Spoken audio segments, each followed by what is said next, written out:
On the New Middle Ages. Nationalism, a product of the French Revolution, the spring of nations, resulting in fascism and Nazism, then bureaucratized. History likes to create farces of itself. So nowadays, this whole fervor, right wing nationalism, is a pastiche of what it used to be.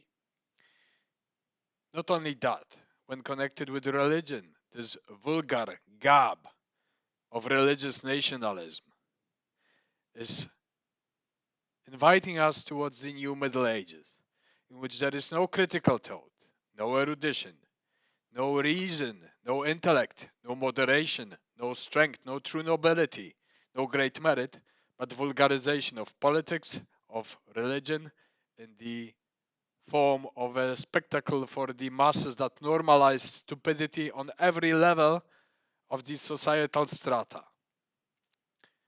Now, this populist reaction, both left and right, to the liberal outpour is sickening.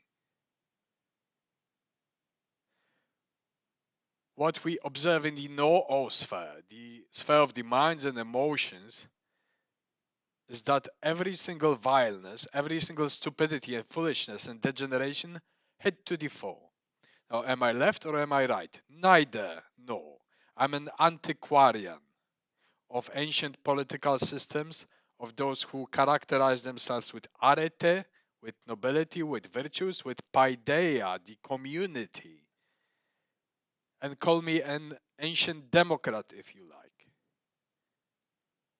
which doesn't find any parity amongst the modern caste of politicians and what the mob, the ochlocracy, the anocracy believes in. Managed spectacle of so-called democracy, post-democratic order turning into autocracy of idiots. Now, don't think it will lessen. This religious nationalistic fervor of populist autocrat idiots is increasing. But do I offer counteraction? The counteraction is amongst those who are thrown out of the mainstream, the intellectuals, the scholars, the leadership individuals that are still capable to gather and inspire. But gather whom? You speak great things to people, they don't understand. There is such a level of abstraction here that they don't even know what you're talking about. Business as usual, comfort of life, until shit hits the fan, and then the problems start. The world is already chaos. No international order, so to say. And that takes organic growth to rebuild it, and it will take decades. The great damage that was done is irreversible. Fortunately, societies and institutions are resilient enough to survive. So what I focus in politics, technologized, modern, with all the benefits of living in a modern technological society, is that we forgot how to be humane, how to find those values and incorporate them, how not to vulgarize the great things, the sacred things. And as a heathen, reaching back to my metaphysical anarchy towards the standing religions, the Judeo-Christian crap, the regionalization, the metaphysical regionalized cuius regio eius religio, I found my way, bypassing it all, to my gods. That's one thing. The other thing is society, politics, economy, and everything related to it.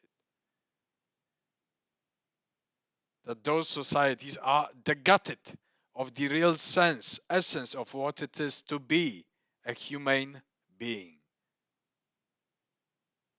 And those who posit, I think it was a Hindi scholar or a political scientist, that we are entering the new dark ages is correct. Dark ages with reigning stupidity, when normalization of vain feces is your everyday business. And what I want is discernment, comparing the ancient writings to the modern standing, the vector towards the past, concerning what I can intelligibly interpret as a hermeneutic, hypophet, from the great spirits of the ancients, of the gods, and comparing it to what it is now. And it's an abyss to bridge within, and I bridge this abyss within. But as with all people who are the seeing in the societies of the blind, the cyclope with one eye open, the one-eyed man is a god amongst mortals. Why? Because he has the insight and he sees what is the great difference between the great expanse of the universe, of the planetary spheres, of the intelligences of those planets, of what was and what is now. Those living by the present are forever prisoners of it. Those who have an expansive mind, thousands of years of history, consultation points with the great ones, know what is wrong.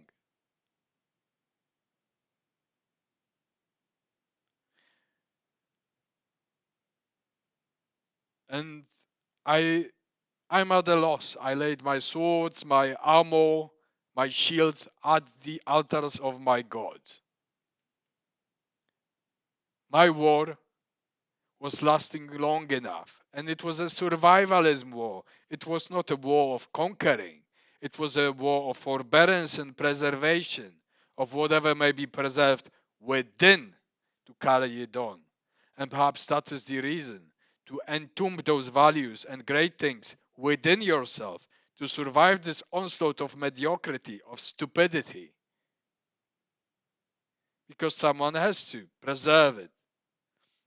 And this is an appeal to individuals out there estranged by what is going on since decades, observing the speeding up of swine running towards their own hells, to preserve, not to be cynical, not to turn into a hypocrite, but to be honest and carry on.